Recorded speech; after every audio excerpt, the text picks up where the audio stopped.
Shakti, the power of emotion.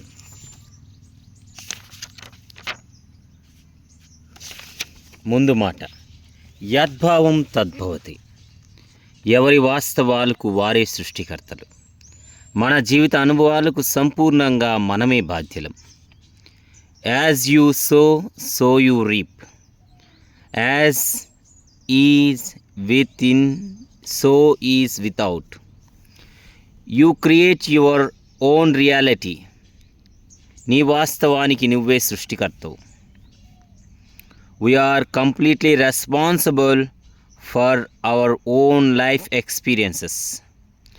పై విధంగా ఎందరో మహానుభావులు ఒకే ఆధ్యాత్మిక సత్యాన్ని పరిపరి విధాలుగా నొక్కి ఒక్కానించారు. అందరూ చెప్పింది ఒకటి: నీ అంతరంగంలో భావనే నీ బహిర్గత జీవితంలో అదే రూపంలో సంభవిస్తుంది. మానవ జీవితం భావనాత్మకం.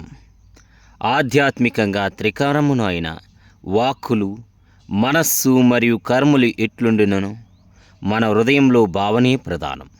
కావున మనం మాట్లాడే మాటలు కానీ, చేసే ఆలోచనలు కానీ, చేసే కర్మలు కానీ అంటే ఆ భావం లేకుండా అవి బాహ్యంలో సంభవించవు.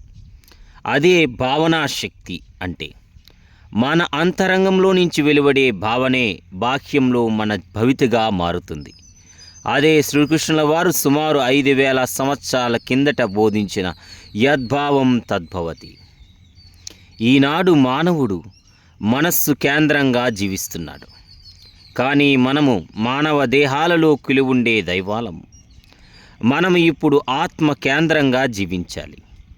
అదే అప్పుడు మన త్రికరణములో మన యొక్క భావన లేదా ఆ అనుభూతి ఉంటుంది. అప్పుడు మనం నిజంగా జీవిస్తాము, లేకపోతే మునుపటిలాగే గడుపుతాం. అందుకే అన్నారు, మానవుడు జీవించటం లేదు, జీవితాన్ని గడుపుతున్నాడు. హృదయంలోని ఆ భావన లేదా అనుభూతి కరువడితే గడపడమే కదా జీవితం.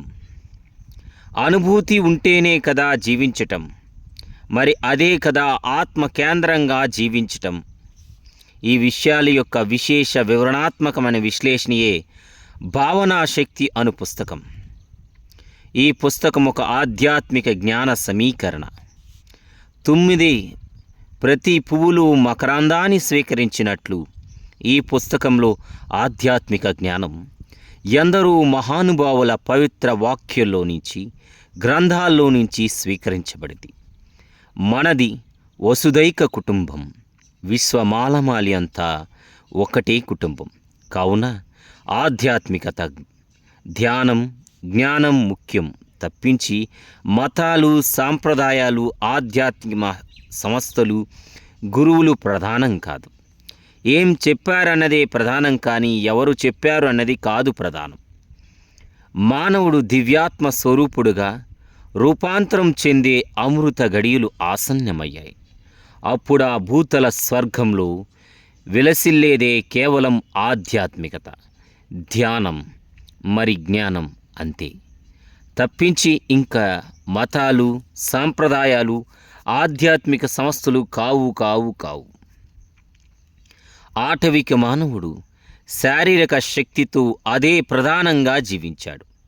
అటు పిమ్మట నాగరిక మానవుడు మానసిక శక్తి, మెంటల్ స్ట్రెంగ్త్తో అదే ప్రధానంగా జీవించాడు. ఇకపై మానవుడు బుద్ధిశక్తితో, బుద్ధి ఆధారంగా జీవిస్తాడు.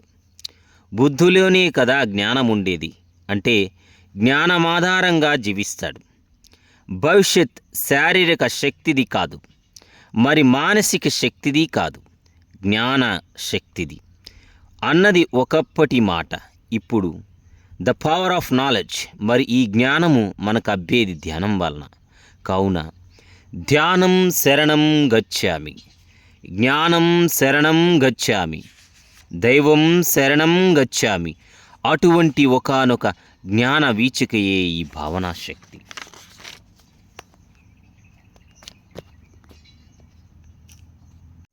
పరిచయం.